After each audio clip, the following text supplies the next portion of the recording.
Welcome back, students.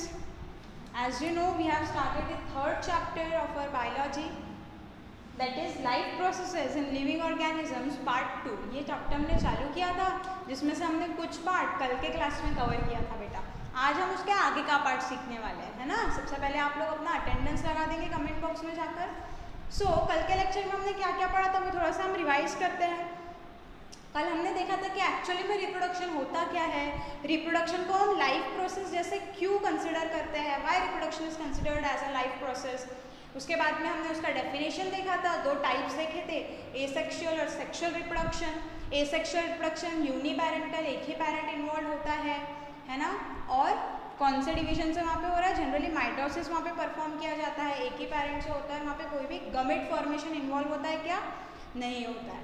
और sexual reproduction में हमने देखा था दो पैरेंट इन्वॉल्व होते हैं और वहाँ पे गमेट्स फॉर्मेशन भी होता है. मतलब गमेट फॉर्मेशन होगा तो कौन सी प्रोसेस से होगा, सेल डिवीजन से होगा, मियोसिस से होगा. अब ये सब कैसे होता है, क्यों होता है, इस लेक्चर में हम आगे में देखने वाले हैं. ओके, सो जब हम सेक्सुअल रिप्रोडक्शन वाला टॉपिक चालू करेंगे, at that time we will see why this gametes are form and how they are working in reproduction. Okay, so sexual reproduction में हमने यूनिसेलुलर ऑर्गेनिजम्स वाला पढ़ा था. और सेक्सुअल रिप्रोडक्शन में यूनिसेलुलर ऑर्गेनिजम्स, जिसमें सबसे पहले हमने देखा था बाइनरी फिजन, फिर हमने देखा था मल्टीपल फिजन और उसके बाद में हमने देखा था बडिंग. ये तीनों प्रोसेस हम कल के क्लास में कवर कर चुके थे, जो थी यूनिसेलुलर ऑर्गेनिजम्स की. आज जो हमको देखना है बेटा वो है asexual reproduction in multicellular organisms. हमने देखा था यूनिसेलुलर में अमीबा अगर है तो वो फेवरेबल कंडीशंस में सिंपल बाइनरी फिजन शो करता है. पैरामीशियम कौन सा शो करता है, ट्रांसवर्स बाइनरी फिजन. यूग्लेना क्या शो करती है, लॉन्जिट्यूडनल बाइनरी फिजन, है ना, depends upon the axis of division. उसके बाद में हमने मल्टीपल फिजन देखा था. मल्टीपल फिजन में जनरली क्या होता है, सिस्ट फॉर्मेशन होता है. सिस्ट फॉर्म कब होगा, जब कंडीशंस फेवरेबल नहीं है, एडवर्स कंडीशंस आ गई है. एडवर्स कंडीशन मतलब स्केर्सिटी ऑफ फूड, खाने की कमी अगर वहाँ पर है, उसके साथ में ही अगर इन्वायरमेंटल कंडीशंस अच्छी नहीं है, एनवायरनमेंट हमारा अच्छा नहीं है, eight that time unfavourable conditions हम उनको कहेंगे. फेवरेबल कंडीशंस नहीं है तो ऐसे टाइम पे क्या करता है अमीबा, एक अपने आजू बाजू में एक प्रोटेक्टिव कवरिंग फॉर्म कर लेता है. उस कवरिंग को हम कहते हैं सिस. और फिर क्या करता है, अंदर में multiple nuclear division, cytoplasmic division वो करता है. और जब फिर से फेवरेबल कंडीशन आ जाएंगी तो वो बर्स्ट होगा. और क्या करेगा बेटा, बर्स्ट होने के बाद में वो बहुत सारे डॉटर अमीबा को रिलीज कर देगा. और फिर हमने देखा था बडिंग, वो होता था ईस्ट में, एक आउटग्रोथ फॉर्म हो जाता है. ठीक है, अभी हमको देखना है मल्टीसेलुलर ऑर्गेनिजम्स. 5 तरीके से करते हैं. सबसे पहला फ्रेगमेंटेशन, दूसरा रीजनरेशन, तीसरा बडिंग, फिर आएगा हमारा वेजिटेटिव प्रोपोगेशन और फिर आएगा हमारा spore formation. Okay, so let's begin with fragmentation. Now what is fragmentation. Fragmentation में क्या हो रहा है, फ्रेगमेंटेशन में जो भी ऑर्गेनिज्म है उसकी बॉडी छोटे पीसेस में टूट जाती है. फ्रेगमेंट्स मतलब क्या, पीसेस, छोटे छोटे टुकड़ों में टूट जाती है. अब वो होता किसमें है, वो होता है स्पाइरोगैरा में. स्पाइरोगैरा क्या है, एक तरीके की अलगी है. और साइकन क्या, एक तरीके का स्पंज है, स्पंजेस आर ऑल्सो ऑर्गेनिजम्स. ये भी लिविंग ऑर्गेनिजम्स है. अभी अलग अलग लिविंग ऑर्गेनिजम्स अर्थ पे प्रेजेंट है तो उनके मोड्स ऑफ रिप्रोडक्शन भी अलग होंगे. तो उसमें से स्पाइरोगैरा और साइकन एक स्पॉन्ज है, ये सब क्या करते हैं, ये सब फ्रेगमेंटेशन शो करते हैं. अब ये साइकन वगैरह क्या है बेटा, ये सब हम डीप में एनिमल क्लासिफिकेशन वाले चैप्टर में पढ़ने वाले हैं. ठीक है, वो पॉरीफेरा में वगैरह आता है. So that we have to see in the upcoming chapters, that is animal classification and all. वहाँ पे हम ये ऑर्गेनिजम्स के बारे में पढ़ेंगे. अभी तो आप बस इतना देखो कि साइकन और स्पाइरोगैरा में कैसे होगा रिप्रोडक्शन, बाय फ्रेगमेंटेशन. कौन सा रिप्रोडक्शन, असेक्सुअल रिप्रोडक्शन. ओके, देखो, body of parent breaks into fragments. सबसे पहले क्या होगा, जब सुटेबल कंडीशंस है, जब कंडीशंस कैसी है, अच्छी है, फेवरेबल कंडीशंस है, तो स्पाइरोगैरा जो है ना, स्पाइरोगैरा का फिलामेंट यानी जो उसकी बॉडी है, उसका फिलामेंट जो उसकी बॉडी है वो बहुत सफिशिएंटली ग्रो हो जाती है, बहुत fast, very fast it starts to grow. It grows very fast, बहुत फास्ट ग्रो होने लगेगी क्योंकि उसको प्रॉपर फूड वगैरह सब मिल रहा है. और फिर क्या होगा, एक पॉइंट पे क्या होगा, उसकी बॉडी जो है, बॉडी ऑफ पैरेंट यानी जो पैरेंट स्पाइरोगैरा है, उसकी बॉडी ब्रेक हो जाएगी. ब्रेक हो गई, उसने दो टुकड़े बना लिए, दो पीसेस बना लिए, फ्रेगमेंट्स बना लिए. ये फ्रेगमेंट्स बना लिए, इसीलिए प्रोसेस का नाम हो गया फ्रेगमेंटेशन. अब क्या होगा, फिलामेंट ग्रोज एंड ब्रेक्स। ये ब्रेक होने के बाद ये जो फिलामेंट है ये अपनी लाइफ इंडिविजुअली आगे कंटिन्यू करेंगे, ठीक है। ये एक स्पायरोगायरा, ये दूसरा स्पायरोगायरा, यानी एक स्पायरोगायरा का फ्रैगमेंट हुआ यानी टूट गया, और वो फ्रैगमेंट्स ने फिर इंडिविजुअल इंडिपेंडेंट अपनी अकेली की लाइफ शुरू की। यानी एक सेल से, आप कह सकते हो एक ऑर्गेनिज्म से, एक सेल नहीं कहेंगे हम क्योंकि हम मल्टीसेलुलर देख रहे हैं, एक ऑर्गेनिज्म से डिवाइड होके दो बन गए, है ना। इस तरीके से नंबर इंक्रीज हो गया, और नंबर इंक्रीज हो गया मतलब वहाँ पे रिप्रोडक्शन हुआ। तो इस तरीके से होता है reproduction by fragmentation. Very simple process, बहुत सिंपल प्रोसेस है। क्या होगा, इसकी फ्रैगमेंट जो है, इसकी जो फिलामेंट है वो बहुत ज़्यादा पहले तो ग्रो हो जाएंगी, पहले बहुत बड़ी ग्रो हो जाएंगे, और ग्रो होने के बाद वो टूट जाएंगी, छोटे छोटे पीसेस में ब्रेक हो जाएंगी, और जो हर एक पीस रहेगा वो अपनी लाइफ इंडिविजुअली इंडिपेंडेंटली आगे में कंटिन्यू करेगा बेटा, okay. So this was about fragmentation. I think it is very easy process to understand, ठीक है। ये हो गया फ्रैगमेंटेशन। यहाँ पे कहीं किसी को दिक्कत, सेम साइकन में भी होगा। अगर साइकन की बॉडी ग्रो हो जाती है और उसकी बॉडी भी छोटे पीसेस में टूट जाती है, यानी उसके बॉडी के भी फ्रैगमेंट्स हो जाते हैं, और वो एक फ्रैगमेंट, फिर हर एक फ्रैगमेंट इंडिविजुअली इंडिपेंडेंटली अपनी नई लाइफ कंटिन्यू करेगा। यानी अगर 4 पीसेस में टूट गया तो एक स्पायरोगायरा से 4 अलग अलग स्पायरोगायरा बन गया। समझ में आ रहा है? तो उस तरीके से होता है फ्रैगमेंटेशन, बहुत ईजी है। नेक्स्ट हमको देखना है, नेक्स्ट इज रीजनरेशन। रीजनरेशन, ठीक है। नाउ रीजनरेशन नाम से थोड़ा बहुत आपको समझ में आना चाहिए। जनरेट हो रहा है, लेकिन कैसे रीजनरेट, फिर से जनरेट हो रही है कोई चीज़, फिर से बन रही है कोई चीज़। जैसे कि आपने देखा होगा, बहुत कॉमन एग्जांपल है, कई लोगों का आपका फेवरेट भी होगा ये organism, that is wall lizard, है ना। वॉल लिज़ार्ड, छिपकली। क्या होता है वॉल लिज़ार्ड छिपकली में? हमने देखा है कि अगर उसकी पूंछ टूट जाए, उसकी टेल अगर उसके बॉडी से अलग हो जाए, और कुछ दिन के बाद आप फिर से उसी लिज़र्ड को देखोगे, उसी छिपकली को देखोगे, तो क्या होगा, उसकी टेल आप देखोगे फिर से उसको ग्रो हो गई है ना। टेल टूटने से उसको कोई फर्क नहीं पड़ता है, वो टेल जो है वो कुछ दिनों के बाद में फिर से ग्रो हो जाती है, उसके बॉडी में फिर से ग्रो हो जाती है, मतलब रीजनरेट हो जाती है।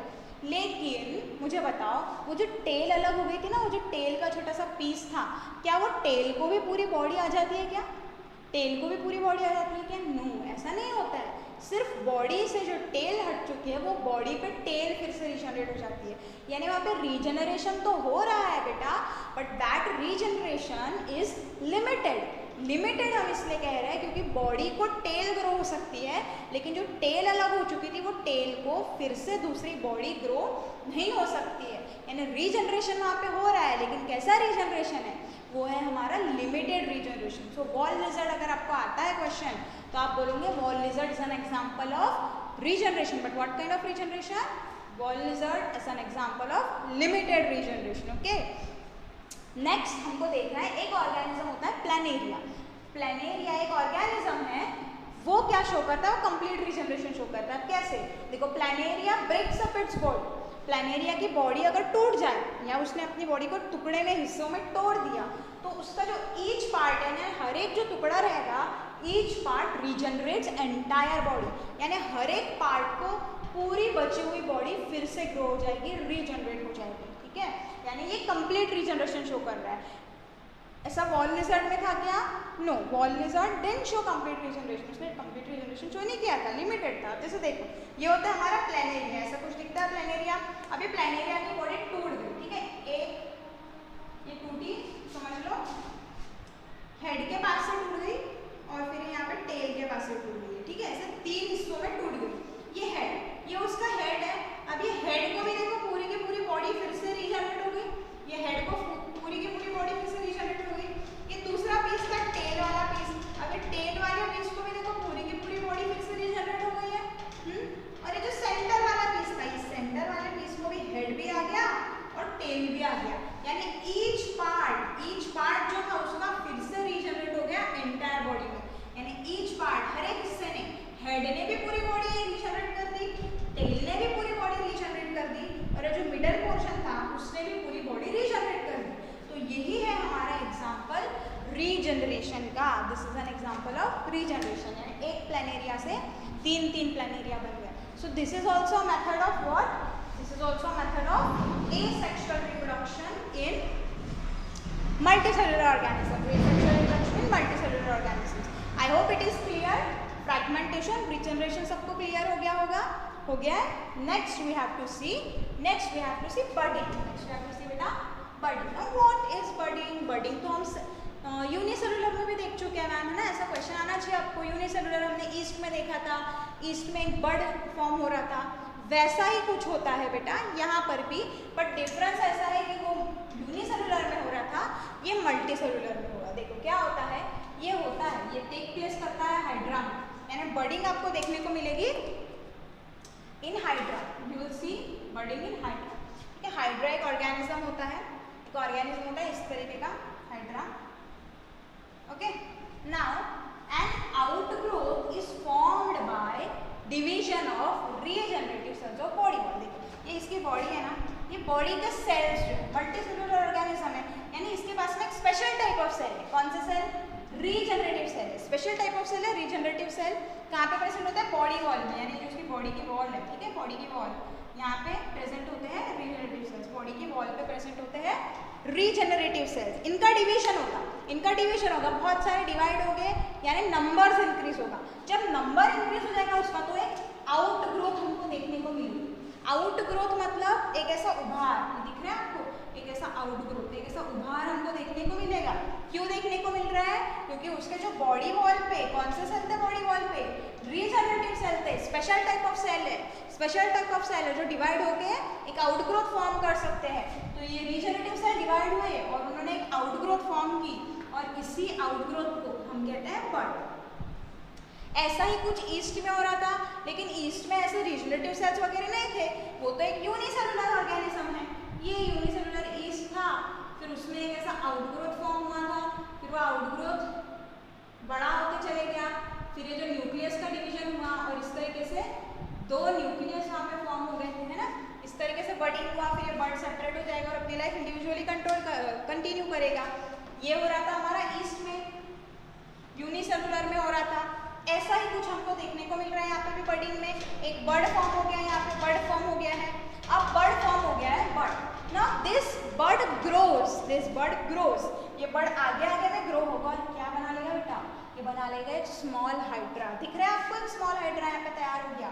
This small hydra is also known as, ये जो स्मॉल हाइड्रा तैयार हुआ इसको ही हम कहते हैं nascent hydra. This small hydra is also known as nascent hydra. Nascent hydra भी उसको कहते हैं, ठीक है। ये बर्ड से क्या तैयार हो गया? स्मॉल हाइड्रा तैयार हो गया। आगे आगे वो डेवलप होते गया और ग्रो होते गया और पूरा का पूरा हाइड्रा यहाँ पे तैयार हो गया। देखो अब हम बोल रहे हैं कि जो इसका डर्मल लेयर और डाइजेस्टिव कैविटी है वो कंटिन्यूअस होती है। इसका मतलब समझेंगे। डर्मल लेयर मतलब जो आउटर लेयर है, ठीक है, आउटर लेयर, ये डर्मल आउटर लेयर किसकी? पैरेंट हाइड्रा की। ये पैरेंट हाइड्रा और उसके ऊपर में जो बर्ड, या फिर आप इधर देखो, ये पैरेंट हाइड्रा की बॉडी की आउटर लेयर, डर्मल लेयर मतलब बाहर वाली लेयर समझ लो, आउटर लेयर पैरेंट हाइड्रा की और नेसेंट हाइड्रा की, यानी जो बेबी हाइड्रा से आप कंसिडर कर सकते हो। जो पैरेंट हाइड्रा और नेसेंट हाइड्रा है उनकी डर्मल लेयर देखो कंटिन्यूअस है, आपस में जुड़ी हुई है, और डाइजेस्टिव कैविटी, कैविटी मतलब क्या? Open space. कैसी स्पेस? जहाँ पे क्या हो रहा है? डाइजेशन हो रहा है, इसलिए उसको कहेंगे डाइजेस्टिव कैविटी, यानी बीच वाली स्पेस पकड़ लो आप अभी की, ठीक है। इस तरीके से डाइजेस्टिव कैविटी इनकी और आउटर लेयर डर्मल लेयर कैसी है? कंटिन्यूअस है। ये पैरेंट हाइड्रा, ये नेसेंट हाइड्रा है ना, कंटिन्यूअस है। दिख रही है आपको? ये कैविटी कंटिन्यूअस है और आउटर लेयर भी कंटिन्यूअस होता है। किसका?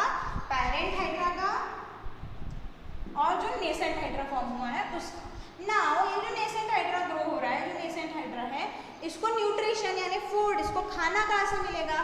तो इसको न्यूट्रिशन सप्लाई करता है बेटा पैरेंट हाइड्रा, यानी जो पैरेंट हाइड्रा को जो न्यूट्रिशन मिलेगा वही सप्लाई करेगा वो नेसेंट हाइड्रा को, ठीक है, वही को सप्लाई करेगा नेसेंट हाइड्रा को। फिर न्यूट्रिशन उसको मिल रहा है नेसेंट हाइड्रा को, तो वो ग्रो होता जाएगा, सफिशिएंटली वो ग्रो होगा, और जब वो सफिशिएंटली ग्रो हो जाएगा, बहुत अच्छे से ग्रो हो चुका है, तब क्या होगा बेटा?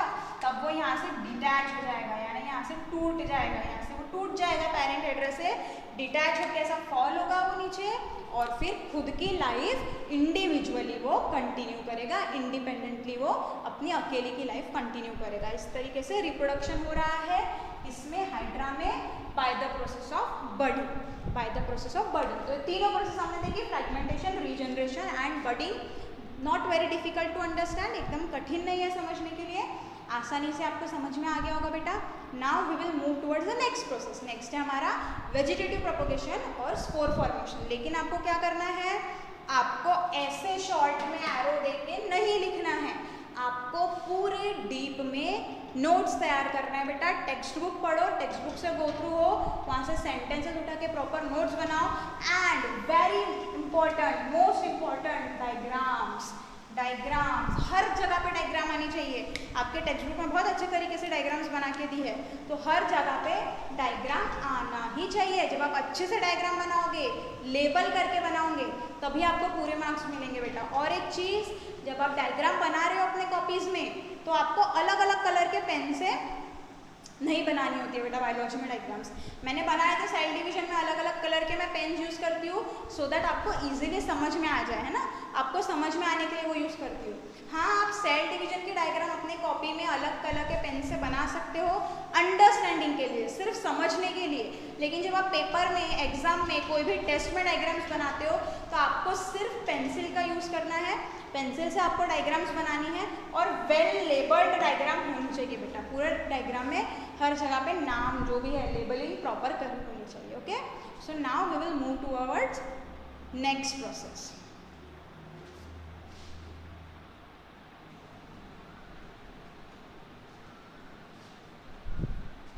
सो बेटा after budding we will move to our next type of asexual reproduction, जो होता है वेजिटेटिव प्रोपोगेशन।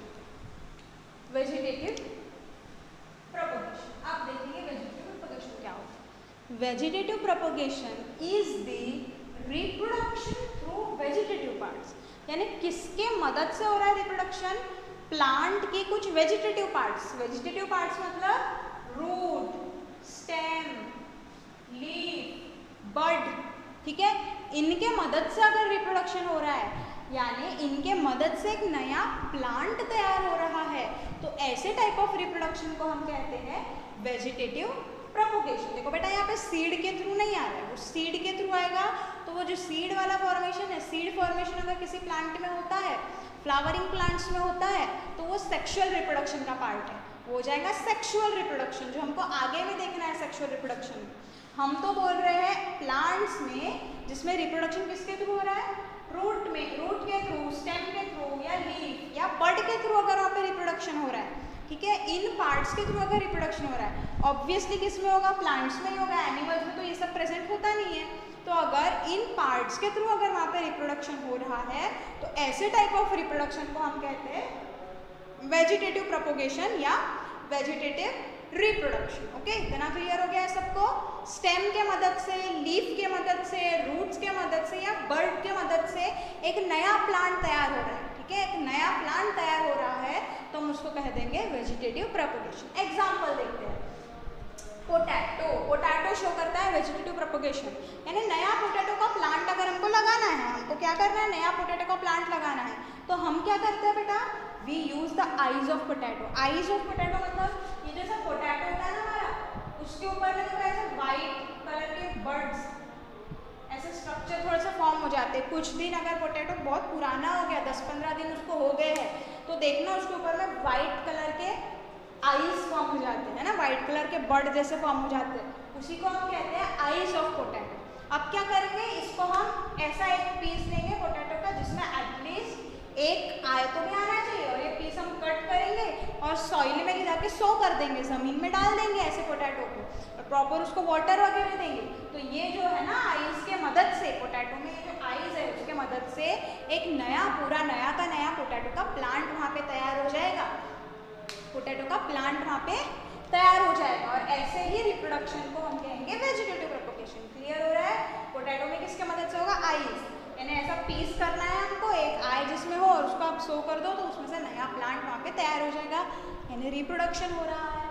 नेक्स्ट एग्जांपल है ब्रायोफाइलम। ब्रायोफाइलम की जो लीव्स होती है उसमें बर्ड्स तैयार होते हैं। कहाँ पे तैयार होते हैं? Leaf margin.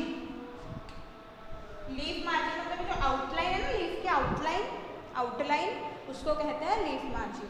तो लीफ मार्जिन के ऊपर में क्या होता है? बर्ड्स होते हैं। ब्रायोफाइलम प्लांट है एक तरीके का, उसमें बर्ड्स होते हैं। अब देखो दिख रहे हैं आपको बर्ड्स से क्या तैयार होगा? यहाँ पे छोटे छोटे प्लांट, छोटी छोटी लीव्स तैयार होगी लीफ के मार्जिन पे, लीफ के आउटलाइन पे। फिर क्या होगा? वो सफिशिएंटली ग्रो होंगी, यहाँ पे वो ग्रो होंगी, और ग्रो होने के बाद वो फॉल हो जाएंगे नीचे जमीन पे। ये सब फॉल हो जाएंगे नीचे जमीन पे, और जैसे ही वो नीचे फॉल होंगे जमीन पे तो वो एक नए प्लांट के जैसे अपनी लाइफ वहाँ पे कंटिन्यू करेंगे। यानी ब्रायोफाइलम में कैसे हो रहा है रिप्रोडक्शन? कैसे हो रहा है? Birds on leaf margin. जो लीफ की मार्जिन है उस पे बर्ड्स प्रेजेंट है, वो बर्ड्स में से छोटे छोटे प्लांटलेट निकलेंगे, छोटी छोटी लीफ, छोटा छोटा प्लांट वहाँ तैयार होगा, और वो जब सॉइल में गिरेगा तो वो एक नए प्लांट के जैसे अपनी लाइफ कंटिन्यू करेगा। वो होता है किसमें? ब्रायोफाइलम में। फिर अगर हम शुगर केन या ग्रासेस की बात करें तो उसमें बर्ड्स होते हैं बेटा नोड पे। यानी अगर आपने शुगर केन तो खाया ही होगा, इस तरीके से उसमें नोड्स प्रेजेंट होते हैं ना, इसमें लाइनिंग होती है, नोड्स बोलते हैं उनको, नोड्स प्रेजेंट होते हैं। कहीं कहीं पे देखना आप इस तरीके से एक बर्ड भी प्रेजेंट होता है साइड में, नोड्स पे एक बर्ड भी प्रेजेंट होता है जो बहुत हार्ड होता है ना। वहाँ से अगर हम पील करने की कोशिश करें शुगर केन को तो वो हार्ड वाला जो पार्ट है वो पील नहीं होता है। तो ये जो बर्ड है, ये बर्ड के मदद से रिप्रोडक्शन होता है किसमें? शुगर केन में। ठीक है, गन्ना शुगर केन में बर्ड्स के मदद से, ये सब आपने देखा ही होगा। और ग्रासेस, सम ग्रासेस लाइक बैम्बू वगैरह, बैम्बू भी क्या है बेटा? एक तरीके का ग्रास है, वो भी रिप्रोडक्शन शो करेगा बर्ड्स ऑन नोड्स, है ना। ऐसे ही कुछ स्ट्रक्चर होता है बैम्बू का भी। तो ये हो गया शुगर केन और ग्रासेस। नेक्स्ट है कैरेट और रेडिश, गाजर, मूली। इसमें कैसे होता है? विद हेल्प ऑफ रूट्स, है ना। उनके रूट्स जो है वो रूट्स को अगर सो कर दे, जमीन में रूट्स को लगा दे तो क्या होता है बेटा? वहाँ से नया कैरेट, नया रेडिश का प्लांट तैयार हो जाएगा। यानी रूट्स के मदद से, बर्ड्स के मदद से, आइज के मदद से, या स्टेम होगा किसी में, या किसी में लीफ होगा जैसे ब्रायोफाइलम वगैरह है, उसके मदद से अगर रिप्रोडक्शन हो रहा है, उसके मदद से अगर नया प्लांट तैयार हो रहा है तो हम उसको कहेंगे कौन सा method of reproduction? Vegetative propagation, जो हमको सिर्फ प्लांट्स में देखने को मिलता है। अगर सीड के मदद से हो रहा है तो वो अलग पार्ट है, वो सेक्सुअल रिप्रोडक्शन का पार्ट है। ओके, नाउ हमको लास्ट वाला जो देखना है, that last one is spore formation. Now we have to see spore formation. Spore formation होता है फंगस में। स्पोर फॉर्मेशन किस में टेक प्लेस कर रहा है? फंगस में। ठीक है, spore formation takes place in fungus. अब देखो यहाँ पे आपको एक एक्सपेरिमेंट टाइप दिया, आपको बोला है कि जो भाकरी या चपाती या रोटी या ब्रेड हमारे घर में होती है उसको ऐसे 2-3 दिन पड़ा रहने दो, वेट करके, थोड़ा सा गीला करके। अगर वो पड़ी रहती है या फिर ऐसे नॉर्मली भी पड़ी रहती है और थोड़ी सी मॉइस्ट वो हो जाए तो उसके ऊपर में ना एक फंगस का ग्रोथ आ जाता है, फंगस वहाँ ग्रो होने लगती है। और उन्होंने बोला कि ये फंगस को आप निकालो वहाँ से और माइक्रोस्कोप में ऑब्जर्व करो। तो वहाँ पे माइक्रोस्कोप में आप ऑब्जर्व करोगे तो आपको फंगस दिखाई देगी। ठीक है, सो फंगस में जो रिप्रोडक्शन होता है वो स्पोर फॉर्मेशन के थ्रू होता है। एक एग्जाम्पल उन्होंने फंगस का दिया हुआ है म्यूकोर। ठीक है, म्यूकोर ये एक तरीके की फंगस है। ठीक है, म्यूकोर एक तरीके की फंगस है। उसका बॉडी कैसा होता है? फिलामेंटस। फिलामेंटस मतलब है ना थ्रेड लाइक स्ट्रक्चर्स का, थ्रेड लाइक ऐसे फिलामेंट्स उसमें प्रेजेंट होते हैं, ऐसा उसका बॉडी होता है। अब देखो फंगस का स्ट्रक्चर कैसा होता है? फंगस के ऊपर में ऐसा फिलामेंटस थ्रेड लाइक स्ट्रक्चर होता है और यहाँ पे एक सैक लाइक प्रोसेसेस होती है। सैक लाइक स्ट्रक्चर दिख रहे हैं, सैक जैसे छोटे छोटे पैकेट्स जैसे स्ट्रक्चर दिख रहे हैं आपको, उसी को कहते हैं बेटा स्पोरेंगियम। या सिंगुलर है तो स्पोरेंगियम, एक है तो स्पोरेंगियम और ज्यादा है तो स्पोरेंगिया, इसको कहते हैं स्पोरेंगिया। ठीक है, और ये जो रूट जैसे स्ट्रक्चर दिख रहा है ये रूट नहीं है, ये रूट जैसे स्ट्रक्चर है, रूट लाइक स्ट्रक्चर्स है, उसको कहते हैं राइजोइड्स। उसको कहते हैं राइजोइड्स। क्या जरूरत है राइजोइड्स की? अब फंगस कहीं पे ग्रो हो रही है, सपोज ये वीट है या वीट की भाकरी है, ठीक है, या रोटी है या कोई भी लेदर है या कोई वुड है जहाँ पे फंगस अगर ग्रो हो रही है तो उसको उस पर पकड़ बनानी पड़ेगी ना, वहाँ पे उसको पकड़ के रहना पड़ेगा। तो पकड़ किसके मदद से बनाएगा? राइजोइड्स के मदद से। रूट जैसे स्ट्रक्चर होते हैं जो उसको होल्ड करने में मदद करता है। ऊपर में ऐसे थ्रेड लाइक प्रोसेस होंगी जिसके ऊपर में क्या प्रेजेंट होंगे? स्पोरेंगियम। ये स्पोरेंगियम के ऊपर में या स्पोरेंगियम के अंदर में होता है बेटा स्पोर्स। इसके अंदर में क्या अंदर में होते हैं स्पोर्स, ठीक है। स्पोर्स मतलब समझ लो ऐसे सेल्स जो रिप्रोडक्शन में इन्वॉल्व है, फंगस के, तो इसके अंदर में प्रेजेंट होते हैं स्पोर्स, ठीक है। तो स्पोरेंगिया में जैसे ही स्पोर फॉर्म हो गए, जैसे ही स्पोरेंगिया सैक जैसे स्ट्रक्चर में स्पोर फॉर्म हो गए, तो क्या होता है, ये स्पोरेंगिया हो जाता है बेटा बर्स्ट, यानी ये फूट जाएगा, ये फूट जाएंगे, ये स्पोरेंगिया फूट जाते हैं, बर्स्ट हो जाता है।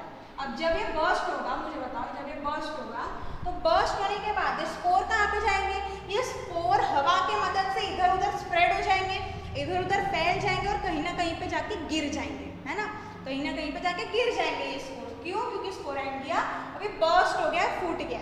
तो जब ये स्पोर्स किसी मॉइस्ट और वार्म प्लेस पे लैंड करेंगे, यानी ऐसी जगह जो वार्म है, थोड़ी सी गर्म है और मॉइस्ट है, मॉइस्ट मतलब जिसमें मॉइस्चर प्रेजेंट है, नमी प्रेजेंट है, ऐसे प्लेस में अगर ये स्पोर्स जाके गिरते हैं तो वो स्पोर्स हो जाएंगे बेटा जर्मिनेट। स्पोर्स जर्मिनेट होंगे मतलब क्या, वो स्पोर्स में से फंगस फॉर्म हो जाएंगी, वो स्पोर में से क्या निकलेगी, फंगस निकलेगी, उसी को कहते हैं जर्मिनेशन, है ना। जैसे सीड जर्मिनेट होती है, सीड जर्मिनेट होती है तो उसमें से पौधा तैयार होता है, वैसे स्पोर जर्मिनेट हो गए तो उसमें से क्या तैयार होगी, फंगस तैयार होगी। तो ये स्पोर्स अगर मॉइस्ट वार्म प्लेस, क्यों, क्योंकि फंगस हमेशा देखो मॉइस्ट और वार्म प्लेस पे ही ग्रो होती है, तो उसको सुटेबल कंडीशन मिल गई स्पोर को, तो उसमें से जर्मिनेशन होगा और फंगस फॉर्म होगी और इस तरीके से उसकी प्रॉपर ग्रोथ होगी, तो पूरी फंगस की कॉलोनीज, यानी बहुत सारी फंगस वहाँ पे लार्ज एरिया में अपनी कॉलोनीज एस्टेब्लिश कर लेंगी, कॉलोनीज तैयार हो जाएंगी। तो इस तरीके से फंगस में रिप्रोडक्शन हो रहा है। कैसे हो रहा है, spore formation, spore formation. Clear हो रहा है? एक बार फिर से बताती हूँ, फंगस के ऊपर में प्रेजेंट होता है स्पोरेंगिया, स्पोरेंगिया के अंदर में होते हैं स्पोर्स। जब ये स्पोरेंगिया बर्स्ट हो जाएंगे, फट जाएंगे, तो स्पोर्स जो है बेटा वो आजू बाजू के एरिया में लैंड करेंगे, आजू बाजू जाके गिरेंगे। जब वो वार्म जगह पे, नम जगह पे, गर्म जगह पे जाके लैंड करेंगे तो वो जर्मिनेट हो गया, यानी उसमें से फंगस निकलेंगी और इस तरीके से वहाँ पे पूरी नई फंगस की कॉलोनीज तैयार हो जाएंगी। तो ये हो गया reproduction in fungus by spore formation. तो इस तरीके से हमने ऑल टाइप्स ऑफ रिप्रोडक्शन देख लिए हैं, all asexual types of reproduction हमने देखे हैं बेटा, all asexual type of reproduction हमने देख लिया है।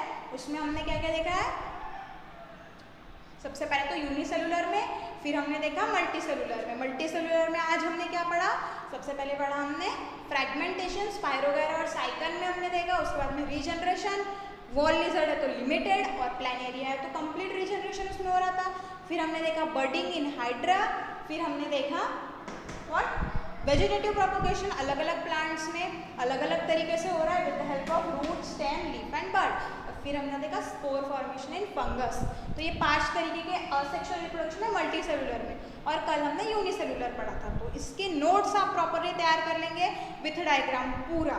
तो यहाँ पे हमारा असेक्सुअल रिप्रोडक्शन वाला पार्ट खत्म हो गया, जहाँ पे सिंपल तरीके से रिप्रोडक्शन हो रहा था, सिर्फ एक ही पेरेंट इन्वॉल्व था, है ना। इतने सारे हमने पढ़े, कहीं पे भी 2 पेरेंट हमको दिखे क्या, नहीं, एक ही स्पोर, एक ही फंगस से हो रहा है, एक ही लीफ से हो रहा है, कहीं पे 2 मेल या फीमेल ऐसा हमको देखने को मिला क्या, नहीं। क्यों? बिकॉज हम असेक्सुअल रिप्रोडक्शन पढ़ रहे थे, यूनि पेरेंटल होता है, एक ही पेरेंट इन्वॉल्व होता है। इसके बाद में हम स्टार्ट करेंगे बेटा sexual reproduction. Now we will move to sexual reproduction. सबसे पहले तो हम सेक्सुअल रिप्रोडक्शन होता क्या है, क्यों होता है, कैसे होता है, क्या 2 स्टेप्स होती है उसकी, वो पूरा आज के लेक्चर में कवर करेंगे बेटा। Okay, so now we will move towards sexual reproduction. लेकिन आपको उसके पहले नोट्स पूरे तैयार कर लेने हैं सेक्सुअल रिप्रोडक्शन के, और हमको फोटोज भी सेंड करो आप होमवर्क के अपने प्रॉपर नोट्स बना के। It will be beneficial for you only. आपके पास अभी टाइम है, अच्छे से प्रिपेयर करते चलो वो टॉपिक तभी के तभी। ओके, सब लोग नोट्स बना लेंगे और हमको फोटोज सेंड करेंगे, होमवर्क सेंड करेंगे ट्यूशन के नंबर पे। Okay,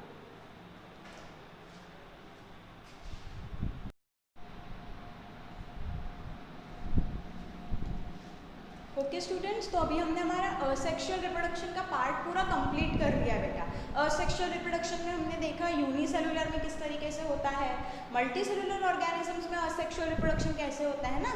asexual and unicellular organisms के 3 मेथड्स हमने देखे, कौन से, binary fission, multiple fission and budding. और मल्टीसेलुलर ऑर्गेनिजम्स में भी हमने 5 टाइप्स ऑफ एसेक्सुअल रिप्रोडक्शन देखे। कौन से, fragmentation, regeneration, budding, vegetative propagation और स्पोर फॉर्मेशन, ठीक है।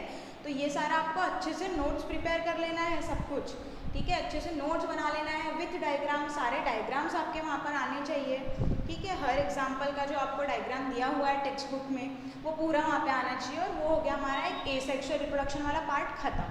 अभी हमको जो देखना है वो हमारा second part, that is sexual reproduction. Sexual reproduction, we have to see sexual reproduction. Now सबसे पहले सेक्शुअल रिप्रोडक्शन क्या होता है, इसका डेफिनेशन तो हम देख चुके हैं, लेकिन one more time we will see. occurs, sexual reproduction occurs with the help of germ cells. germ cells मतलब क्या, रिप्रोडक्टिव सेल्स, ऐसे सेल्स जो रिप्रोडक्शन में इन्वॉल्व है, यानी ही कौन, मेल गैमेट और female gamete. germ cells, that is germ cells यानी male gamete and female gamete. So हमको पता है जो सेक्सुअल रिप्रोडक्शन होता है, सेक्सुअल रिप्रोडक्शन में दो पेरेंट्स इन्वॉल्व होते हैं, male parent, female parent, father mother, दो पेरेंट्स इन्वॉल्व होते हैं। ऐसे रिप्रोडक्शन को ही हम सेक्सुअल रिप्रोडक्शन बोलते हैं।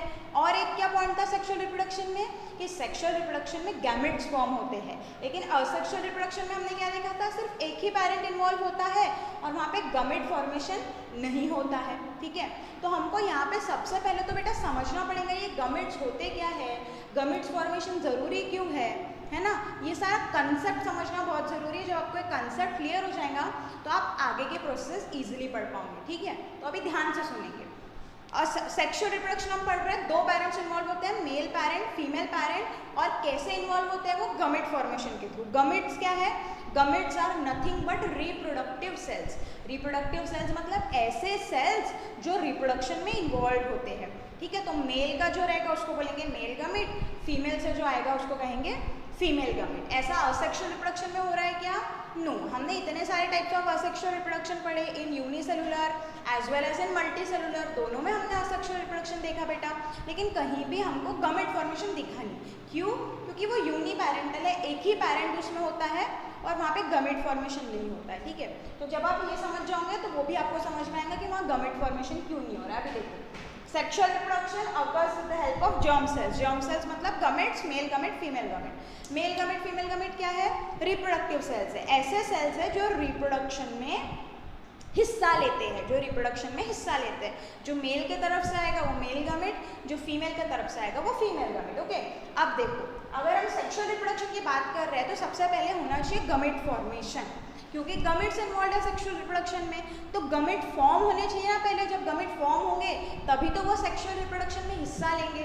तो गैमेट फॉर्मेशन की कौन सी प्रोसेस है बेटा, हमने पढ़ा है पिछले चैप्टर में, which type of cell division is involve in gamete formation, comment करके बताओ, which type of reproduction is involve in gamete formation, meiosis, है ना। मियोसिस होता है गैमेट फॉर्मेशन में। और हमने देखा है at the end of meiosis क्या होता है बेटा, at the end of meiosis कितने सेल्स बनते हैं, 4 डॉटर सेल्स बनते हैं। पहले मियोसिस 1 होगा, फिर मियोसिस 2 होगा, और इस तरीके से जब मियोसिस कंप्लीट होगा तो मियोसिस 2 के एंड पे हमको 4 डॉटर सेल्स मिल रहे थे।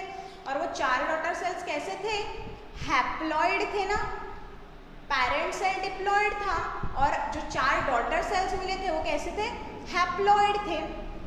सो गैमेट फॉर्मेशन किस प्रोसेस से होता है, गैमेट फॉर्मेशन होता है मियोसिस से, ठीक है। लेकिन उसके पहले थोड़ा सा हम डिप्लॉइड हैप्लॉइड क्या होता है एक बार और देख लेते हैं। देखो, डिप्लॉइड मतलब ये डिप्लॉइड सेल हम बोले तो डिप्लॉइड को हम रिप्रेजेंट करते हैं बेटा 2n।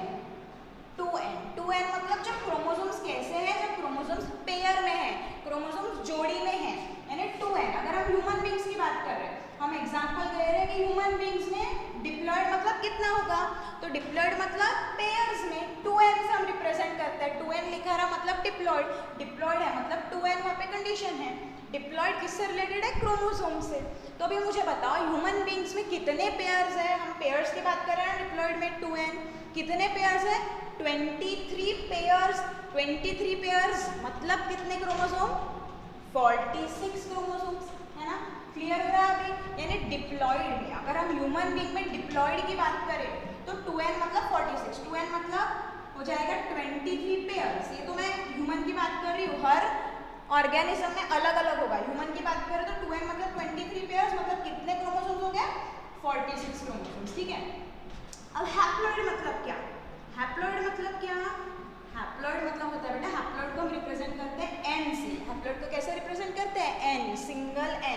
कैसे रिप्रेजेंट करते हैं? सिंगल एन, मतलब क्या? डिप्लॉयड का आधा, डिप्लॉयड का आधा है, 2n का आधा है ना कितना? 1n, 2n का हाफ है 1n, तो 1 लिखने की जरूरत नहीं होती है। तो हैप्लॉयड मतलब क्या हो गया? सिंगल एन से हम उसको रिप्रेजेंट करते हैं, मतलब इसका हाफ, मतलब 23 पेयर्स अगर है तो हर एक पेयर में का एक एक, यानी 23 पेयर्स में का एक एक क्रोमोसोम लेंगे तो टोटल कितने हो जाएंगे? 23। टोटल कितने हो जाएंगे? 23, है ना। तो डिप्लॉयड मतलब अभी क्लियर हो गया, 2n से लिखते हैं, और हैप्लॉयड मतलब समझ लो half the number of chromosomes. Haploid मतलब half the number of chromosomes. किसका हाफ? जो नॉर्मल डिप्लॉयड होता है उसका हाफ होता है हैप्लॉयड, यानी 2n डिप्लॉयड एंड हैप्लॉयड। अगर 2n बात करें तो ह्यूमन में 46 और हैप्लॉयड की बात करें तो 23। तो हम देख रहे थे कि जब हम मियोसिस वाला सेल डिवीजन करते हैं, जब हम क्या करते हैं सेल डिवीजन में? मियोसिस करते हैं, तो क्या होता है? मियोसिस में डिप्लॉयड से, डिप्लॉयड पैरेंट सेल है तो डिप्लॉयड से हैप्लॉयड सेल बन जाते हैं। कितने बनते हैं? वो भी 4 डॉटर सेल्स बन रहे थे ना। किसमें होता है? कौन से प्रोसेस के थ्रू होता है? मियोसिस के थ्रू होता है। समझ में आ रहा है? डिप्लॉयड हैप्लॉयड क्या होता है, समझ में आ रहा है? तो मियोसिस जब होगा, गमेट फॉर्मेशन इतना तो पता है ना, हमने माइटोसिस में देखा था। माइटोसिस किस में होता है? सोमैटिक सेल्स में होता है। वहां मैंने बताया था सोमैटिक सेल मतलब गमेट को छोड़ के बॉडी में जितने भी सेल रहेंगे, यानी ऐसे सेल, गमेट रिप्रोडक्शन में पार्ट ले रहे हैं तो रिप्रोडक्शन में पार्ट लेने वाले सेल्स को छोड़ दिया जाए तो बाकी जितने भी सेल है हमारे बॉडी में वो होते हैं सोमैटिक सेल, और उसमें होता है माइटोसिस। लेकिन गमेट्स में क्या होता है? मियोसिस होता है। और ये प्रोसेस हम सब अच्छे से देख चुके हैं, मियोसिस वगैरह क्या होता है, ठीक है। और अभी भी अगर किसी ने वो चीज़ प्रिपेयर नहीं किया है तो अच्छे से आप प्रिपेयर कर लेंगे कि मियोसिस, माइटोसिस, सेल डिवीजन, सारा विद डायग्राम सब अच्छे से प्रिपेयर कर लेना है। तो मियोसिस में हमने देखा है गमेट्स में होता है, गमेट फॉर्मेशन के टाइम पे मियोसिस से वो डिवाइड होते हैं और मियोसिस के एंड में हमको 4 हैप्लॉइड सेल्स मिलते हैं। यानी गमेट्स मियोसिस से डिवाइड हो रहे हैं और मियोसिस में हमको हैप्लॉइड सेल मिलते हैं। तो गमेट्स कैसे होंगे बेटा? गमेट्स कैसे होंगे? गमेट्स होंगे हैप्लॉइड, गमेट्स होंगे हैप्लॉइड। समझ में आ रहा है क्यों? देखो गमेट फॉर्मेशन, गमेट फॉर्मेशन क्यों करना है हमको? क्योंकि सेक्सुअल रिप्रोडक्शन में गमेट बनते हैं। तो gamete formation, gametes are formed by meiosis. Gametes कौन से प्रोसेस से फॉर्म होते हैं? मियोसिस, हम पहले देख चुके हैं। अब हमको इतना भी पता है कि मियोसिस में 4 हैप्लॉइड सेल्स बनते हैं। हैप्लॉइड यानी 2n वाला सेल डिवाइड होके क्या देता है? 4n वाले सेल देते हैं, है ना। मियोसिस में ऐसा ही हो रहा है। ये डिप्लॉयड हैप्लॉइड आपको समझ में आ गया होगा। तो ये जो 2n वाला सेल है, ये एक सेल है डिप्लॉयड सेल, अगर ये मियोसिस से डिवाइड होगा इसका क्या होगा बेटा? मियोसिस। यानी क्या फॉर्म हो रहा है, मेरे को बताओ, क्या फॉर्म हो रहा है? गमेट्स फॉर्म हो रहे हैं, क्योंकि गमेट्स जो है वो मियोसिस से होता है। तो ये सेल का मियोसिस होगा। तो मियोसिस के एंड पे हमको कितने सेल मिलते हैं? 4 सेल मिलते हैं ना मियोसिस 2 होने के बाद। और चारों के चारों सेल कैसे होते हैं? सिंगल एंड हैप्लॉइड होते हैं। इसका मतलब ये जो गमेट्स बने हैं, ये गमेट्स कैसे होंगे? हैप्लॉइड होंगे। गमेट्स कैसे होंगे? हैप्लॉइड होंगे। देखो chromosome number is reduce to half. 2n का हाफ हो गया क्रोमोसोम नंबर, हर एक सेल में chromosome number is reduce to half. So gametes are haploid. तो गमेट्स कैसे होता है बेटा? हैप्लॉइड। इतना तो क्लियर हो गया। अभी ये मैंने ऐसे समझने के लिए लिखा है कि मियोसिस में ऐसा हो रहा है। मियोसिस में एक डिप्लॉयड सेल से 4 हैप्लॉइड सेल्स तैयार होते हैं, ठीक है। मियोसिस में सीख चुके हैं हम। अभी देखो इतना क्लियर है। गमेट्स कौन सा प्रोसेस से बनते हैं? मियोसिस। मियोसिस में कैसे सेल तैयार होता है? हैप्लॉइड सेल तैयार होते हैं। तो गमेट्स कैसे है बेटा? हैप्लॉइड है। लेकिन अभी आपको समझने की ज़रूरत है, क्या समझने की ज़रूरत है? कि गमेट रिप्रोडक्शन में इन्वॉल्व है, तो गमेट को हैप्लॉइड होना क्यों ज़रूरी है? गमेट को हैप्लॉइड होना क्यों ज़रूरी है इन सेक्सुअल रिप्रोडक्शन? तो वो अभी हम समझते हैं, ठीक है। देखो इतना तो सबको पता है कि हम पढ़ रहे हैं सेक्सुअल रिप्रोडक्शन मतलब 2 पैरेंट इन्वॉल्व है। एक हो गया हमारा मेल पैरेंट, एक हो गया हमारा मेल पैरेंट, और एक हो गया हमारा फीमेल पैरेंट, एक हो गया हमारा फीमेल पैरेंट, ठीक है। एक हो गया मेल पैरेंट, एक हो गया फीमेल पैरेंट। अब हमको पता है कि जो ऑफस्प्रिंग तैयार होने वाला है, जो नया इंडिविजुअल बनने वाला है, वो कैसा होगा बेटा? वो कैसा होगा? उसके पास जेनेटिक मटेरियल कहाँ से आएगा? उसके पास जेनेटिक मटेरियल आएगा अपने मदर फादर से। Male parent, female parent. ये जो है मेल पैरेंट 50% जेनेटिक मटेरियल देता है और फीमेल पैरेंट 50% जेनेटिक मटेरियल देगी ना। ऐसा ही होता है। ये तो हम पहले से देखते आ रहे हैं कि सेक्सुअल रिप्रोडक्शन में 2 पैरेंट इन्वॉल्व है, 50% जेनेटिक मटेरियल मतलब क्या? जेनेटिक मटेरियल मतलब जिसमें जेनेटिक इंफॉर्मेशन जो कैरी कर रहा है, कौन कर रहा है? डीएनए या क्रोमोसोम्स आप बोल सकते हो। इसका मतलब क्या? 50% जेनेटिक मटेरियल मतलब 50% क्रोमोसोम्स वो ऑफस्प्रिंग को कहाँ से मिलेंगे? फादर से मिलेंगे। और 50% कहाँ से मिलेंगे? मदर से मिलेंगे। तो देखो इनके पास में अभी खुद के 100% क्रोमोसोम्स हैं। ये कंसेप्ट मैं सिर्फ समझने के लिए बता रही हूँ, ठीक है? सिर्फ आपको समझ में आए उसके लिए बता रही हूँ। और फीमेल के पास में जो क्रोमोसोम्स है उसको हम 100% ले लेंगे, है ना? देखो ऐसा मत पूछना मैम ये 100% कहाँ से है, क्या मैं आपको फिर से बता रही हूँ, समझने के लिए है आपके, ये समझने के लिए आपके एग्जाम्पल्स में जो देती हूँ ना वो आपको बुक में नहीं मिलेगा, वो मैं इसलिए सिंप्लीफाई करके आपको बता रही हूँ ताकि आपको कंसेप्ट समझ में आए, ठीक है? तो ये इस चीज़ के ऊपर आप क्वेश्चन मत पूछ लेना, ठीक है?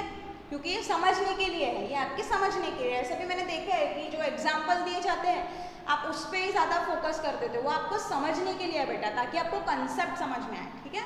तो अभी देखो मेल पेरेंट के पास में जितने क्रोमोसोम्स है उसको हम 100% कंसिडर करेंगे और इसको भी 100%। लेकिन वो ऑफस्प्रिंग अगर हमको तैयार करना है तो मेल पेरेंट से कितने क्रोमोसोम्स मिलेंगे हमको? 50% आएंगे और फीमेल पेरेंट से 50% आएंगे, और तभी जाके ऑफस्प्रिंग जो तैयार होगा, जो ऑफस्प्रिंग तैयार होने वाला है उसके पास में 100% क्रोमोसोम्स आ जाएंगे, ठीक है? 50% मेल पेरेंट से 50% फीमेल पेरेंट से आ रहे हैं। तो ये जो है मेल पेरेंट कैसा होगा? डिप्लॉयड है, ये भी नॉर्मली डिप्लॉयड है, लेकिन डिप्लॉयड मतलब उसके पास में कितने क्रोमोसोम्स है? 46 क्रोमोसोम्स है। इसके पास में भी फीमेल के पास में भी 46 क्रोमोसोम्स है नॉर्मली, है ना? हर एक इंडिविजुअल के पास में 46 होते हैं, लेकिन उसको देना तो 50% ही है ना? हम बोलते हैं 50% एक पेरेंट से आते हैं, 50% दूसरे पेरेंट से आते हैं, मतलब मेल पेरेंट कितने क्रोमोसोम्स देगा? 46 का 50% यानी कितने? 23 क्रोमोसोम्स वो देगा। फीमेल पेरेंट कितने देगी? 23 क्रोमोसोम्स देंगी, 23।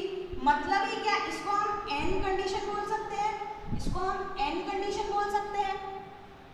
अब ये 50% क्रोमोसोम्स जो मेल पेरेंट से आए, 50% क्रोमोसोम्स फीमेल से, यानी 23 क्रोमोसोम्स मेल पेरेंट ने दिए, 23 क्रोमोसोम्स फीमेल पेरेंट ने दिए, और ये दोनों जब मिल जाएंगे तो ऑफस्प्रिंग में 100% यानी 23 मतलब 23 पेयर्स बन गए। मतलब कितने क्रोमोसोम्स आ गए? मतलब 46 क्रोमोसोम्स आ गए, और ये ऑफस्प्रिंग में क्या हो गया? नॉर्मल हो गया, डिप्लॉयड 46 क्रोमोसोम्स। तो अब मुझे बताओ ये जो सेल है जिसमें कितने क्रोमोसोम्स है? हाफ नंबर ऑफ क्रोमोसोम्स है, n है, 23 है, मतलब कैसे है ये? हैप्लॉइड है, और यही सेल्स को हम कहेंगे बेटा गैमेट्स, यही सेल्स को हम कहेंगे गैमेट्स। समझ में आया? जिसके पास में हैप्लॉइड क्रोमोसोम्स है, आधे क्रोमोसोम्स है।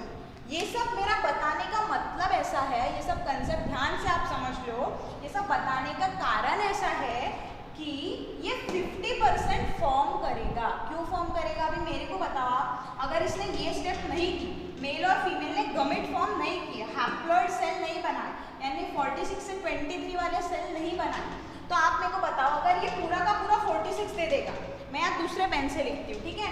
एक दूसरी कंडीशन है जहाँ पे इसने 46 क्रोमोसोम दिए और इसने भी पूरे के पूरे 46 क्रोमोसोम दिए, तो ऑफस्प्रिंग में बताओ बेटा कितने क्रोमोसोम्स आ जाएंगे? कितने आ जाएंगे? 92 क्रोमोसोम्स। तो क्या ये नॉर्मल रह गया? क्या ये इंडिविजुअल नॉर्मल रह जाएगा? ये ऑफस्प्रिंग नॉर्मल रह जाएगा? क्या नहीं रह जाएगा। हमने 9th में पढ़े हैं ना क्रोमोसोमल डिजीजेस, अगर क्रोमोसोम का नंबर कम ज़्यादा हो गया, एक भी नंबर बढ़ गया या एक भी क्रोमोसोम कम हो गया तो वहाँ डिजीज हो रहा था, डाउन सिंड्रोम, क्लिनफिल्टर सिंड्रोम वगैरह हमने पढ़े हैं। तो अभी तो यहाँ पे क्रोमोसोम के नंबर ही डबल हो गए, तो क्या ये इंडिविजुअल नॉर्मल रह जाएगा?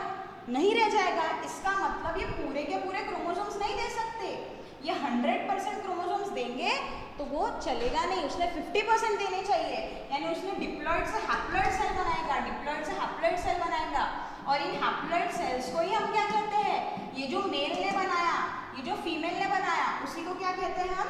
उसी को कहते हैं गमेट्स। और इस तरीके से गमेट्स किसमें फॉर्म हो रहे हैं? मेल और फीमेल में फॉर्म हो रहे हैं, और इस तरीके से वो रिप्रोडक्शन में पार्ट ले रहे हैं। अब मुझे बताओ, ये हो गया, इसे बता देती हूँ मैं, ये तो आपके समझने के लिए मैंने लिखा है 100%, 50%, ठीक है? लेकिन इतना क्लियर हो गया अभी आपको? इतना क्लियर हो गया है? ये 23 क्रोमोसोम्स यानी N, और ये भी क्रोमोसोम्स दिए, पेरेंट ने आधे, मेल ने, फादर ने आधे क्रोमोसोम्स दिए, मदर ने आधे क्रोमोसोम्स दिए, दोनों के मिलके ऑफस्प्रिंग में फिर से 46 यानी डिप्लॉयड कंडीशन आ गई। इतना क्लियर है? अभी मुझे बता दो, डिप्लॉयड से हैप्लॉयड बन रहा है, डिप्लॉयड से हैप्लॉयड बन रहा है, कौन सी प्रोसेस हो गई? कौन सा सेल डिवीजन हो गया?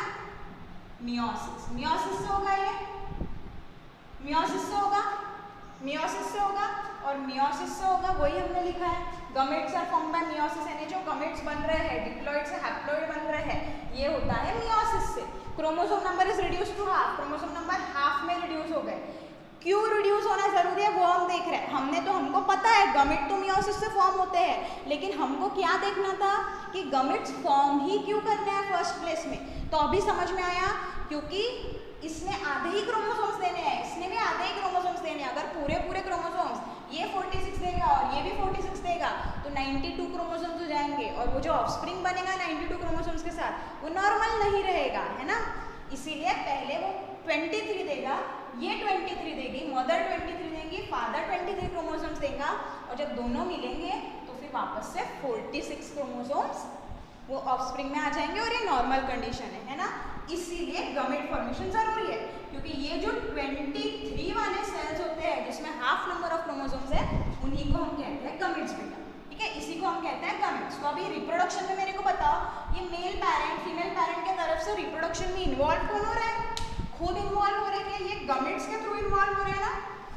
इसीलिए हमने स्टार्टिंग में बोला था कि गमेट क्या है? रिप्रोडक्टिव सेल है। अभी समझ में आया? Occurs with the help of germ cells, male gamete and female गमेट।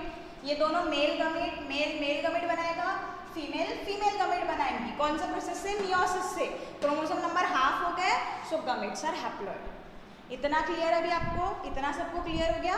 Gametes कैसे होते हैं? हैप्लॉयड होते हैं। क्यों हैप्लॉयड होते हैं वो भी हमने देखा। अभी समझो हम क्या बोल रहे थे। अगर आपको चाहिए तो आप ये थोड़ा सा स्क्रीनशॉट करके रख सकते हो, लेकिन खुद के अंडरस्टैंडिंग के लिए, ये कहीं पे आपको लिख के नहीं आना है, ये मैंने आपको समझने के लिए बताया है कि गमेट्स फॉर्म होना क्यों जरूरी है सेक्सुअल रिप्रोडक्शन में। गमेट्स हैप्लॉयड क्यों होने चाहिए, ठीक है। और गमेट्स हैप्लॉयड होते हैं मतलब कौन सा प्रोसेस से होते हैं बेटा?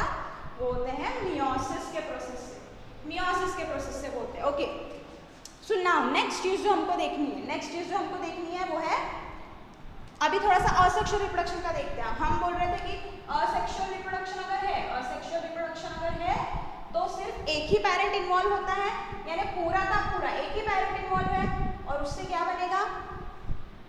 डॉटर सेल बन रहे थे, डॉटर सेल, है ना, हमने देखा ना अभी इसके पहले डॉटर सेल बन रहे थे। तो ये एक ही पेरेंट इन्वॉल्व है, तो डॉटर सेल में पूरे के पूरे क्रोमोसोम्स कहाँ से आएंगे? एक ही सेल से आएंगे, यानी ये जो है वो 100% क्रोमोसोम्स इसको दे देगा, 100% क्रोमोसोम्स दे देगा। समझ में आ रहा है? अभी वहाँ पे एक ही पेरेंट इन्वॉल्व है, एक ही पेरेंट से डॉटर सेल बन रही है, तो पूरा का पूरा क्रोमोसोम्स उसको कौन देगा? एक ही पेरेंट दे देगा, 100% दे देगा। जैसे कि अगर एक ही पेरेंट इन्वॉल्व है तो 46 वो दे देगा, लेकिन यहाँ पे दो पेरेंट्स इन्वॉल्व है, इसीलिए 50-50% क्रोमोसोम्स देते हैं। वो कैसे? By the process of gamete formation. इतना क्लियर हो रहा है सबको? और सेक्सुअल रिप्रोडक्शन में सिर्फ एक ही पेरेंट है जो पूरा क्रोमोसोम्स मतलब खुद ही पूरे 100% क्रोमोसोम्स वो अपने डॉटर सेल को देने वाला है, तो वहाँ पे गमेट फॉर्मेशन की जरूरत होगी क्या? No, there will be no need of gamete formation in case of asexual reproduction. इसलिए हमने जब भी पहले असेक्सुअल रिप्रोडक्शन पढ़ा तो हमने देखा वहाँ पे कि वहाँ कहीं भी गमेट फॉर्म ही नहीं हो रहा है, क्योंकि गमेट फॉर्म होने की जरूरत ही नहीं है। क्यों नहीं है जरूरत? क्योंकि एक ही पेरेंट इन्वॉल्व है, पूरे के पूरे क्रोमोसोम्स उसको एक ही पेरेंट दे देगा। 50% एक पेरेंट, 50% दूसरा पेरेंट, ऐसा होने नहीं वाला वहाँ पे। एक ही होता है ना, एक तो मेल एक तो फीमेल, एक ही इन्वॉल्व होगा लेकिन वहाँ पे, ठीक है, दोनों नहीं होते, इसलिए वहाँ गमेट फॉर्मेशन नहीं हो रहा था। तो आई होप अभी आपको समझ में आ गया होगा सबको कि गमेट फॉर्म क्यों होनी चाहिए, क्यों गमेट फॉर्मेशन जरूरी है, और गमेट हैप्लॉयड क्यों होने चाहिए वो भी हमने देख लिया। Okay, so sexual reproduction 2 step में हो रहा है। पहली स्टेप है गमेट फॉर्मेशन और दूसरी स्टेप है फर्टिलाइजेशन। सेकेंड स्टेप कौन सी है? Fertilisation. First step gamete formation, second step fertilisation. Gamete formation क्या होता है, कैसे होता है, क्यों होता है, सब हमने देख लिया। सेक्सुअल रिप्रोडक्शन में क्यों होता है और सेक्सुअल में क्यों नहीं होता है वो भी हम अच्छे से समझ चुके हैं, क्योंकि असेक्सुअल में एक ही पेरेंट है, पूरे के पूरे क्रोमोसोम्स वो असेक्सुअल में, है ना, असेक्सुअल में एक ही पेरेंट है, पूरे के पूरे क्रोमोसोम्स को एक ही पेरेंट दे देगा तो गमेट फॉर्म करने की जरूरत नहीं है। सेक्सुअल में 2 पेरेंट्स है, ये आधे क्रोमोसोम देगा, ये आधे क्रोमोसोम, यानी क्रोमोसोम आधे होने की जो प्रोसेस है वो है meiosis, chromosome number is reduce to half, तो इसलिए मियोसिस होने के बाद वो गमेट फॉर्म करेगा। अब मेल गमेट फीमेल गमेट, आधे क्रोमोसोम्स ये आपस में जुड़ेंगे तभी तो ऑफस्प्रिंग वहाँ पे तैयार होगा ना, ये 50% ये 50%, तो उस प्रोसेस को कहा जाता है फर्टिलाइजेशन। फर्टिलाइजेशन क्या है? फर्टिलाइजेशन ध्यान से सुनो, fusion of haploid male gamete with haploid female gamete to form diploid zygote is called fertilization. देखो हैप्लॉइड मेल गमेट, ये मेल गमेट है, मेल गमेट है, समझ लो मेल का गमेट है, हैप्लॉइड है हैप्लॉइड, क्यों? क्योंकि मियोसिस से बन रहा है। फ्यूजेस भी कल ही बता दिया था, फिजन फ्यूजन 2 वर्ड होते हैं, फिजन मतलब टूटना, फ्यूजन मतलब जुड़ना, फ्यूजन मतलब जुड़ना, तो फ्यूज हो रहा है कौन? हैप्लॉइड मेल गमेट किसके साथ फ्यूज हो रहा है? हैप्लॉइड फीमेल गमेट, ये फीमेल का गमेट भी कैसा है? हैप्लॉइड, ये फ्यूज हो रहा है, मतलब आपस में जुड़ रहे हैं, आपस में जुड़ रहे हैं। यही प्रोसेस को कहते हैं फर्टिलाइजेशन, मेल गमेट और फीमेल गमेट का फ्यूजन, जुड़ना आपस में, उसी को कहते हैं फर्टिलाइजेशन। तो मेरे को बताओ ये हैप्लॉइड मिलके क्या बना लेंगे? 2 फॉर्म डिप्लॉइड, एन ये मिलके क्या बना लिया? 2n। देखो मिलके बनाया इन्होंने 2n, बना लिया 2n, इसका n, इसके 23 क्रोमोसोम, इसके 23, 2n डिप्लॉइड बन गया 46 chromosomes to form diploid zygote, मतलब जो फॉर्म हो रहा है ऑफस्प्रिंग। तो मैंने आपको डायरेक्ट बता दिया, एक्चुअली में सबसे पहले यहाँ पे फॉर्म होगा बेटा, सबसे पहले यहाँ पे फॉर्म होगा जाइगोट। क्या फॉर्म होता है? जाइगोट। जाइगोट कैसा है? डिप्लॉइड है, ऑब्वियसली डिप्लॉइड है ना, हैप्लॉइड मिलके क्या बना लेंगे? डिप्लॉइड, ठीक है। जाइगोट क्या है? जाइगोट इज नथिंग बट, जब ये दोनों सेल मिल जाएंगे तो एक सेल का मास तैयार होगा वहाँ पे, एक सेल का गोला आप बोल सकते हो, बॉल ऑफ सेल जैसे फॉर्म होगा वहाँ पे, उसी को हम कहते हैं जाइगोट। और वो कैसा रहेगा? वो रहेगा diploid, uh ball of cells, ठीक है, डिप्लॉइड जाइगोट। अब ये जाइगोट के आगे में और डेवलपमेंट होंगी ना, आगे और वो बॉल ऑफ सेल ही रहेगा कि नहीं, उसमें से पूरा का पूरा इंडिविजुअल तैयार होना चाहिए, तो वो और डिवाइड होगा मतलब नंबर ऑफ सेल उसके बढ़ेंगे। तो आप मुझे बताओ वो डिप्लॉइड है तो उसके आगे में मियोसिस होगा क्या? नहीं, मियोसिस तो सिर्फ गमेट फॉर्मेशन के लिए। तो अब मुझे बताओ जब वो बॉल ऑफ सेल है, मतलब ये एक सेल मिलके 2 सेल, 2 सेल से 4 सेल बनेंगे, 4 से 8 सेल बनेंगे, 8 से 16, 16 से 32, फिर 64, ऐसे नंबर ऑफ सेल्स बढ़ते जाएंगे। तब वहाँ पे कौन सा डिवीजन होगा? Tell me. वहाँ पे तो हमको सिर्फ ग्रोथ करनी है ना, नॉर्मल ग्रोथ करनी है, नॉर्मल नंबर ऑफ सेल्स बढ़ाने हैं। वहाँ पे कहीं भी हमको क्रोमोसोम का नंबर हाफ करना है क्या? नहीं, हाफ तो हमको गमेट फॉर्मेशन में करना था। लेकिन जब जाइगोट की डेवलपमेंट होंगी, यानी उससे पूरा का पूरा इंडिविजुअल, पूरा का पूरा ऑफस्प्रिंग, अगर हम बात करें ह्यूमन, तो उस जाइगोट से, वो 2 सेल से एक पूरा का पूरा ह्यूमन का बेबी अगर हमको फॉर्म करना है, तो वहाँ पे कौन से टाइप ऑफ सेल डिवीजन होनी चाहिए बेटा? वहाँ पे होगा हमारा माइटोसिस, सिंपल सेल डिवीजन होगा ना। 2 से 4 सेल बनाने हैं, मतलब वैसे ही सेल बनाने हैं, डिप्लॉइड से डिप्लॉइड सेल ही बनाने पड़ेंगे हमको, तभी तो जाके हमारे पूरे बॉडी के नॉर्मल सेल्स तैयार होंगे। इसीलिए जाइगोट एक बार फॉर्म हो गया तो जाइगोट के फिर नंबर ऑफ सेल्स बढ़ेंगे, नंबर ऑफ सेल्स बढ़ेंगे मतलब वहाँ सेल डिवीजन होगा, और वो सेल डिवीजन कैसा होगा? नॉर्मल होगा। वहाँ पे हमको हैप्लॉइड सेल बनाने की जरूरत नहीं है, वहाँ पे हमको डिप्लॉइड से डिप्लॉइड ही सेल बनाने हैं। मतलब कौन सा प्रोसेस होगा? माइटोसिस। तो जाइगोट से बनता है बेटा एम्ब्रियो। एम्ब्रियो मतलब क्या? समझ लो ऐसे ही बॉल ऑफ सेल्स है, ठीक है। और ये एम्ब्रियो का फिर आगे में फर्दर डेवलपमेंट होगा और इससे पूरा का पूरा इंडिविजुअल तैयार होगा। फर्दर डेवलपमेंट मतलब हार्ट बनेगा, हैंड्स बनेंगे, लेग्स बनेंगे, लीवर बनेगा, सारे ऑर्गन्स बनेंगे और पूरा का पूरा इंडिविजुअल वहाँ पे तैयार हो जाएगा बेटा। तो इस तरीके से ये प्रोसेस हो गया हमारा फर्टिलाइजेशन का। This is the process of fertilization, पूरा इंडिविजुअल वहाँ पे तैयार होगा। तो यहाँ पे एक चीज जो आपको ध्यान में रखनी है बेटा, वो है माइटोसिस, यानी मियोसिस जो है वो सिर्फ सेक्सुअल रिप्रोडक्शन में हो रहा है, कहीं भी आपको मियोसिस असेक्सुअल में देखने को मिला क्या? नहीं। लेकिन माइटोसिस जो है, माइटोसिस वो सेक्सुअल रिप्रोडक्शन में भी होता है और सेक्सुअल रिप्रोडक्शन में भी कहीं ना कहीं देखने को मिलता है, लेकिन इसका रोल उतना ज़्यादा नहीं है। सबसे इंपॉर्टेंट रोल है मियोसिस का।